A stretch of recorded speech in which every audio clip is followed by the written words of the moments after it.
Hey, salut à tous et à toutes, on se retrouve dans l'épisode 2 de notre nouveau mode carrière. On se retrouve ici à Jeddah en Arabie Saoudite, toujours en Formule 2 avec l'écurie Campos dans la Red Bull Academy. On voit ici notre voiture, notre magnifique casque, mais surtout notre personnage.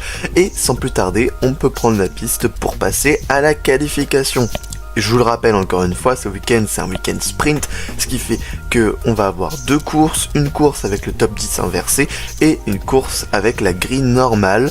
Et pour savoir quelle est cette grille normale, il faut faire le meilleur chrono en qualification et c'est tout de suite que ça se passe. Allez, on commence sur ce circuit de Jeddah, je pense que vous le connaissez, mais en Formule 2 il est beaucoup plus technique que en Formule 1, je vous le rappelle, le secteur 1 il est un peu compliqué à prendre en Formule 1, mais ça va encore. Là en Formule 2 c'est vraiment une purge, on va pas se mentir, il est très compliqué à prendre. C'est pour ça que voilà, on mord un peu, on va un peu au large, normal, on se fait un petit peu emmener par la voiture. On va prendre un peu l'aspiration sur Richard Verschoor pour passer juste ici. On a pour l'instant le meilleur secteur 1, peut-être que l'on peut faire un bon chrono en seulement un tour, ça ce serait cool. Je vous rappelle, il n'y a pas de séance de Q1, Q2, Q3, il n'y a que une seule séance de qualification en Formule 2. C'est un petit peu plus original, c'est un petit peu plus rapide qu'en Formule 1, mais en attendant on a deux courses, alors c'est peut-être pas aussi rapide qu'en Formule 1. Allez, on arrive bientôt sur la grille d'arrivée, ce qui va nous donner notre chrono. On a pour l'instant le secteur 1 en violet, le secteur 2 en violet, on se débrouille plutôt bien. On se débrouille plutôt bien malgré qu'on ait touché un petit peu le mur juste ici. Et je pense qu'il va nous falloir que ce chrono là pour aller chercher une bonne position. Voyons voir ça. Et oui, on est premier. On est tout simplement premier, on n'a pas à attendre 20 000 ans, voilà, la qualification est terminée, on part en pole, on gagne les 2 points de la pole position, bien évidemment, et nous, on va pouvoir tout de suite passer à la course sprint. Du coup, vu qu'on part premier en course sprint, on va partir 10ème, vu que le top 10 est inversé, c'est parti.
Et allez, on est sur la grille de ce Grand Prix de Jeddah pour la première fois du week-end, mais pas la dernière, parce que je vous rappelle, après il y a la course principale. On part pour 7 tours en pneus violets, ce sont des pneus super soft, voilà, ce sont les pneus les plus soft de la gamme Pirelli. Voilà, c'est pas comme en Formule 1, on a que les pneus soft, hard, medium, ici on a les pneus super soft, hard et medium. Faut savoir aussi qu'on a que 2 trains de pneus par week-end, enfin en tout cas 2 trains de pneus différents. On a plein de pneus, mais en tout cas on a 2 types de pneus différents, c'est-à-dire que là on a super soft et hard ou medium, je me rappelle plus, c'est-à-dire que on n'a pas de soft ce week-end ou on n'a pas de hard, vu qu'on a que le super soft et le medium.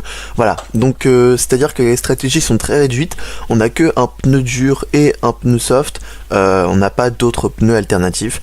Donc voilà, si vous vous dites à un moment mais pourquoi il a pas mis des pneus hard à ce moment-là ou pourquoi il a pas mis des pneus medium, c'est normal, voilà, c'est que je pouvais pas le mettre, c'est que j'étais obligé de mettre ce pneu là parce que les autres pneus on les a pas tout simplement. Ce qui fait que là, en tant que pneus soft, on a des pneus super soft, donc on part en pneus à flanc violet.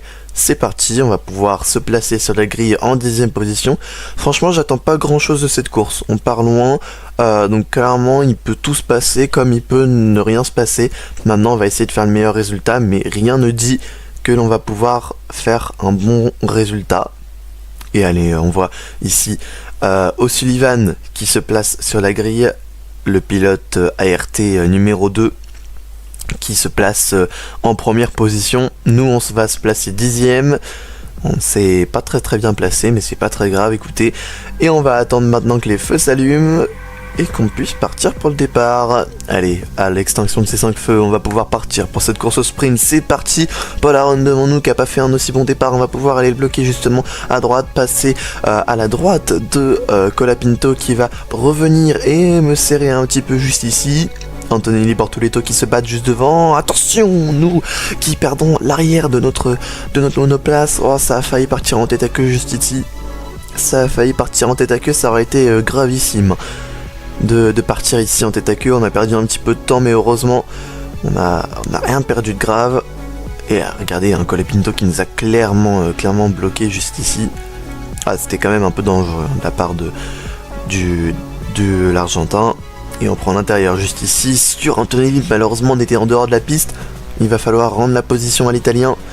Ah, ça c'est compliqué parce que ça nous fait perdre un petit peu de temps. Bon, et Bortoleto qui essaye de se faufiler pour gagner une nouvelle position. Et il arrive à revenir à la 7ème position. Mais heureusement on arrive à défendre sur Gabriel Bortoleto. Et maintenant il va falloir réattaquer Antonelli parce que là on l'a laissé passer. Mais il va falloir le réattaquer, pilote italien. Et regardez ici au deuxième tour, là j'ai ma voix qui est un peu partie n'importe où. Et il va falloir réattaquer le pilote italien maintenant, parce que là on l'a laissé passer, mais ça ne nous garantit pas une bonne performance si on le laisse passer, parce qu'on a perdu beaucoup de temps. Attention, avec le contact avec Jack Crawford, alors qu'on est passé sur Antonelli, on a fait un contact avec Jack Crawford qui a failli nous mettre dans le mur.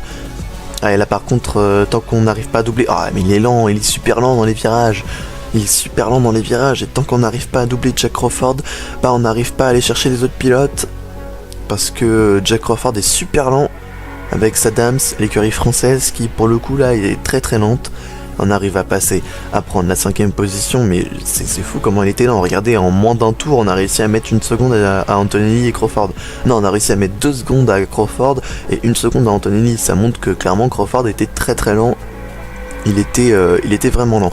Allez, maintenant on est juste derrière Roman Stanek qui ferme le top 4 avec sa Trident, j'allais dire une Williams, non, aucun rapport. Williams, c'est en Formule 1. Devant, il y a Amaury Cordil, le pilote high-tech. Et encore devant, c'est Richard Verschoor. Hein, pour l'instant, les 2 Tridents sont dans le top 4. C'est assez rare pour être souligné. Et Richard Verschoor, pour l'instant, qui adopte un bon rythme, même s'il a un train de DRS juste derrière lui. Mais celui qui fait pour l'instant la bonne opération, c'est O'Sullivan avec sa RT Grand Prix, qui arrive à creuser un bel écart entre le deuxième et lui.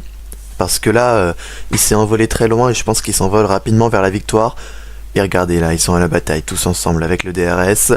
Et donc on arrive au 5ème tour, juste derrière eux. Ah, le 3 de front là juste devant, on peut peut-être se faufiler, attention, on a coupé la piste, mais on a été vachement ralenti par Amaury Cordil, mais on arrive à passer sur Roman Stanek et à rentrer dans le top 4. On va revoir cette action, regardez, on a coupé la piste, mais étant donné que j'ai freiné en dehors de la piste, je me suis pas pris de pénalité. Et regardez, là on va aller se faufiler juste devant Roman Stanek et Amaury Cordil, le pilote high-tech qu'on a réussi à doubler au virage d'après. Maintenant on se retrouve juste derrière Richard Verschoor, Richard Verschoor qui est un plutôt bon pilote, hein, on va pas se mentir, ça fait pas mal d'années qu'il est en Formule 2. Malheureusement il a un très bon niveau, mais il n'intéresse pas les équipes de Formule 1, même si clairement il se débrouille pas trop mal, hein, Richard Verschoor, on va pas se mentir, c'est un pilote correct. Maintenant ça fait trop longtemps qu'il est en Formule 2 pour attirer des équipes de Formule 1.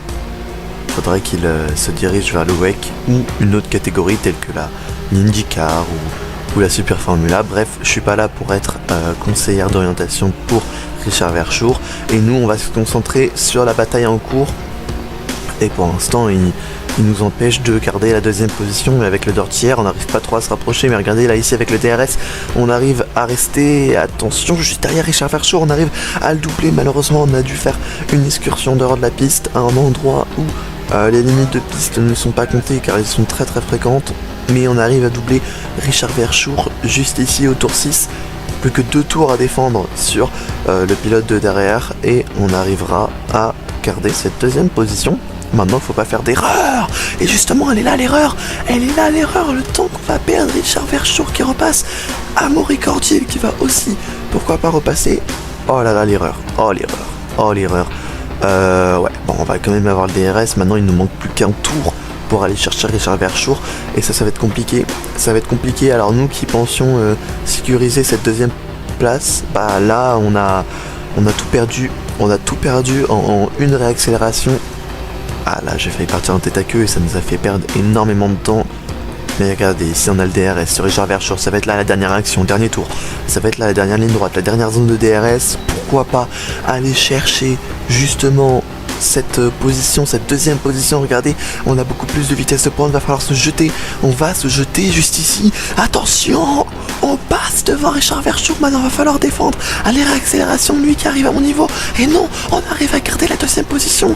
6 secondes derrière O'Sullivan, mais le dernier dépassement qui était très très joli juste ici.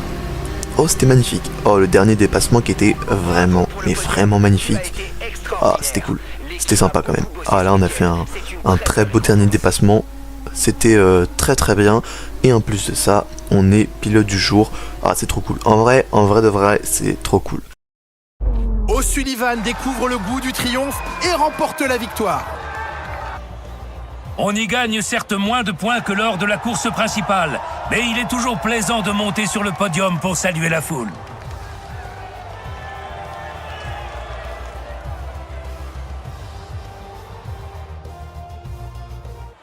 Art Grand Prix, l'écurie française présente dans plusieurs disciplines du sport automobile depuis les années 90, monte une fois encore sur la plus haute marche du podium après une belle démonstration de pilotage.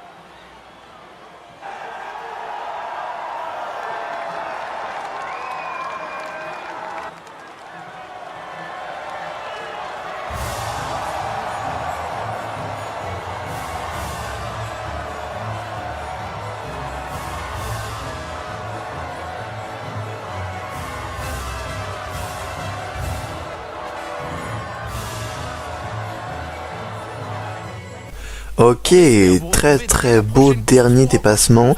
On est pour l'instant premier de ce week-end parce que même si Zach O'Sullivan a gagné un point de plus que moi, nous on en a gagné 2 pendant la qualification, ce qui fait que pour l'instant on est avec 11 points alors qu'O'Sullivan est avec 10 points. On a très bien géré et pour l'instant on se dirige vers une première place encore pendant ce week-end, décidément. On gère plutôt bien. Et regardez la note qui va augmenter, mais nous on ne va pas regarder ça, on va regarder tout de suite la course principale. Salutations et bienvenue à Jeddah pour ce qui promet d'être un week-end de Formule 2 sensationnel.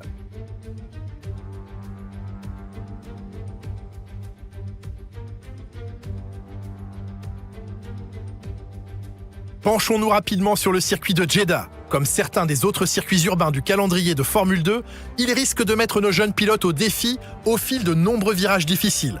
Notez également que les températures sont élevées ici et que ceci a un impact important sur les performances des pneumatiques. Il sera essentiel de garder cela à l'esprit aujourd'hui pour aller chercher un bon résultat. Regardons à quoi ressemble la grille de départ de la course aujourd'hui.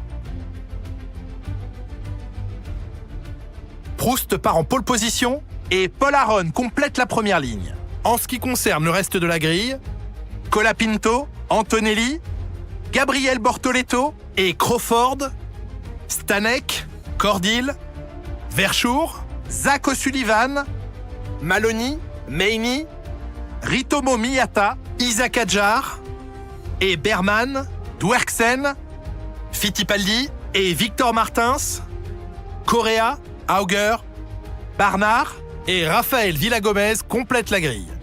Il est temps maintenant de nous tourner vers la piste.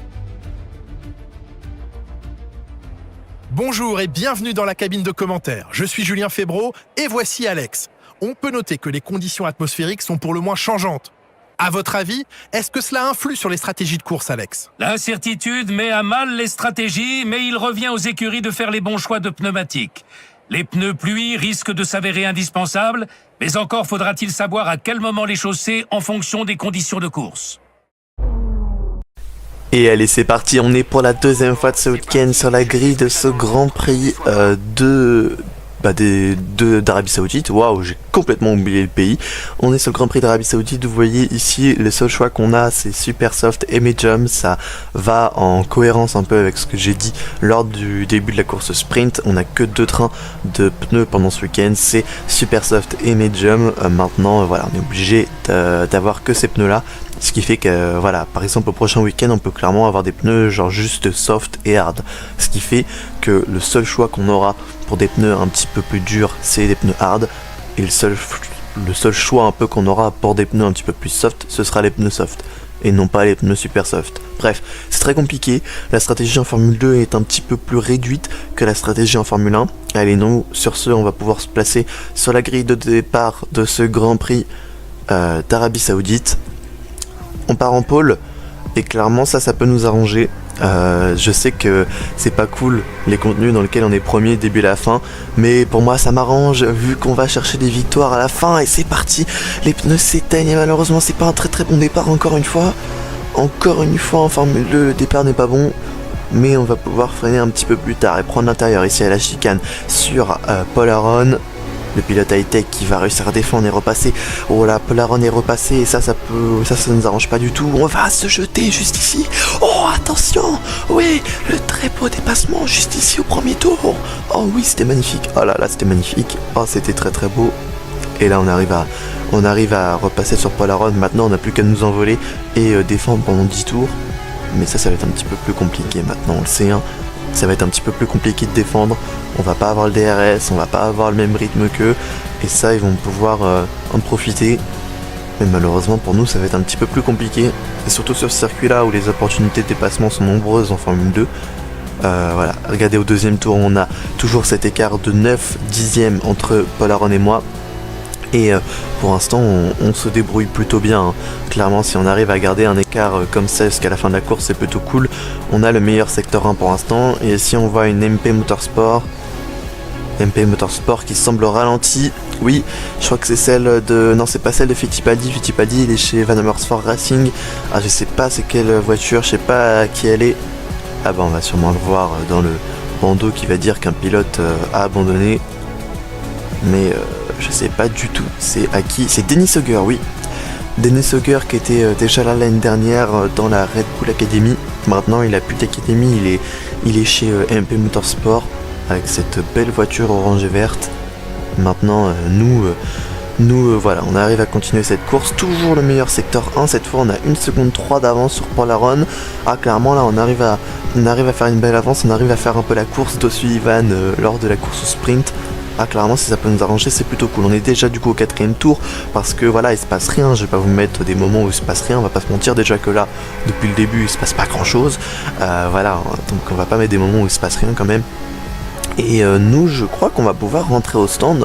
Ouais, on va peut-être tenter, peut-être pas un undercut, mais on peut peut-être gagner du temps à rentrer au stand juste ici pour aller mettre des pneus medium et lâcher ces pneus soft qui commencent à être vieux au bout de 4 tours quand même.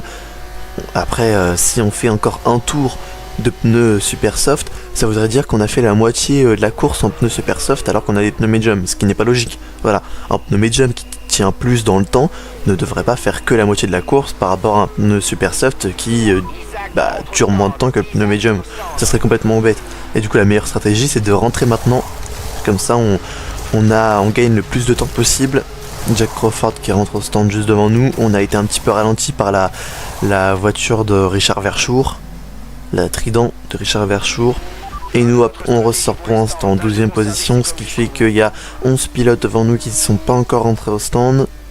Vu qu'on est, premier quand tout le monde sera rentré au stand, on est virtuellement premier, ça fait que 11 pilotes devant nous ne sont pas encore rentrés. Et on est à 11 secondes de Juan Manuel Correa et 13 secondes de Villa Gomez. Ah, pour l'instant, Correa qui fait pas une bonne course, il est très très loin de Villa Gomez.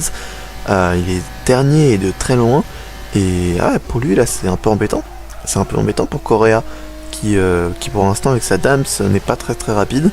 Un peu comme la Dams de Crawford du coup en sprint. Ah malheureusement pour eux c'est pas très bon. C'est pas très bon pour l'instant. Et allez, nous on va ressortir pour l'instant en 5ème position. Encore 4 pilotes qui ne sont pas rentrés au stand. Il y a une Tams, celle de Correa, une Van Amersfoort Racing, celle de Villa Gomez. Il y a aussi... je vois pas la voiture qui est devant la Van Amersfoort Racing. En tout cas, il y a une ART Grand Prix. Je pense que c'est celle soit de Martin, soit de O'Sullivan. Je pense pas que ce soit celle de Sullivan, parce qu'O'Sullivan il est parti 10ème. Ça m'étonnerait que ce soit celle de Sullivan. Après, je sais pas, peut-être qu'ils étaient loin. Ouais, non, je pense bien que ce soit celle de Sullivan. On va voir ça tout de suite, pardon. Mais ça m'étonnerait quand même vachement. Ouais, c'est celle de Sullivan, c'est la ART de la Williams Academy de Sullivan. Pour l'instant, Victor Martins qui est pas présent. Hein. Il est pas présent au premier plan. C'est un peu embêtant parce que quand même il est assez fort, hein, ce pilote-là. Et il est pas présent au premier plan. C'est assez dommage. Et allez, nous on va pouvoir continuer 7ème tour. On a pour l'instant 6 secondes d'avance sur Crawford qui est 2ème, qui a réussi à faire un undercut et gagner la 2ème position. Contrairement à Paul Aron qui lui est très très loin et qui a perdu beaucoup de place. Et allez, il reste du coup à peu près 4 tours. 6 secondes d'avance. Pour l'instant on gère vraiment bien. Regardez la 8 secondes d'avance déjà au 9ème tour. Ouais, je vous ai beaucoup avancé parce que ça sert à rien de tourner sans qu'il se passe rien. Mais en attendant on gagne de plus en plus de terrain. 8 secondes d'avance maintenant. Clairement là on a fait une course qui est pour l'instant parfaite. On est au 10ème tour. On va vivre le 10ème tour ensemble. Pour l'instant notre course elle est clairement parfaite. Y a rien à dire. Tout depuis du début à la fin a été bien géré. On a une belle avance, la stratégie était bonne, un super soft medium, on est rentré au bon moment pour gagner le plus de temps possible, clairement rien à dire. Le perdant dans cette histoire c'est Paul Aron qui était 2ème, qui était même premier à un moment, qui se retrouve maintenant 5ème à cause de la stratégie des arrêts au stand, parce qu'on a voulu privilégier son coéquipier plutôt qu'à lui. C'est assez embêtant, ça en vrai, on va pas se mentir. Et maintenant nous il reste plus que 2 secteurs avant la première victoire de cette saison. Je pense bien que c'est la première victoire de cette saison parce que Bahreïn on est arrivé 2ème à la course sprint, on est aussi arrivé 2ème à la course principale. Là, on est arrivé 2ème à la course au sprint. On s'envole vers la première victoire de cette saison. Première victoire qui a l'air d'être historique. J'espère que ce sera pas la dernière. J'espère que ce sera pas la dernière. Si j'arrive plus à parler français, ça va être très très compliqué. C'est l'émotion là de voir une victoire. Hein. Ça, c'est quand même plutôt cool. Et allez, on va se diriger vers le dernier virage de cette course qui a réussi à tenir ses promesses, avec laquelle on termine à 8 secondes d'avance sur Antonelli qui occupe la 2ème place, 8 secondes 4 d'avance sur Crawford qui occupe la 3ème place, et c'est la première victoire de notre pilote cette année, première victoire de la part de Lade. Ça c'est vraiment cool, très belle performance juste ici. Allez, on va aller savourer ce petit podium, même si là mon micro vient de saturer, on va aller savourer ce petit podium qui a l'air plutôt cool. Hein.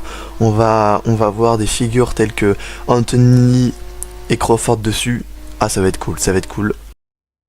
Très belle victoire et superbe prestation de la part de Campos. On a déjà tous assisté à ce genre de course, dominé de bout en bout par des pilotes insaisissables. Il me semble que c'est exactement ce qu'on a vu aujourd'hui, non ?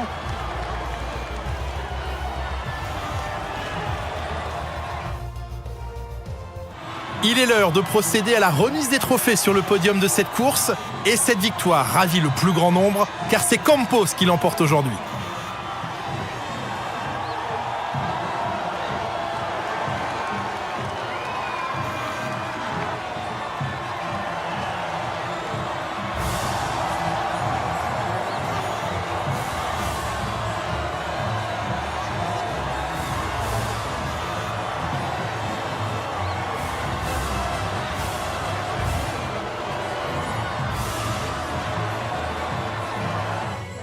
Ok, c'est un très beau podium avec un Français, un Italien, un Américain. C'était vraiment cool. On est vainqueur de ce Grand Prix, mais on est aussi vainqueur du coup de la course principale. On arrive premier. Malheureusement, Isaac Hadjar, quant à lui, ne gagne aucun point. Il termine 19ème. Alors, c'est un très mauvais résultat pour le Français. Nous, du coup, on est sur notre 2ème victoire de Grand Prix, pas victoire de course, hein, premier en tout au général au Grand Prix d'affilée. Ce qui fait que du coup, on garde un peu cette première place au championnat, et le prochain Grand Prix, vous le savez, ce sera du coup en Australie. J'espère que vous serez au rendez-vous, ça sortira dimanche normalement, si tout se passe bien. Non, samedi, je dis des bêtises, ça sort samedi. Allez, sur ce, c'est la fin de cette vidéo, prenez soin de vous, des gens que vous aimez, ciao.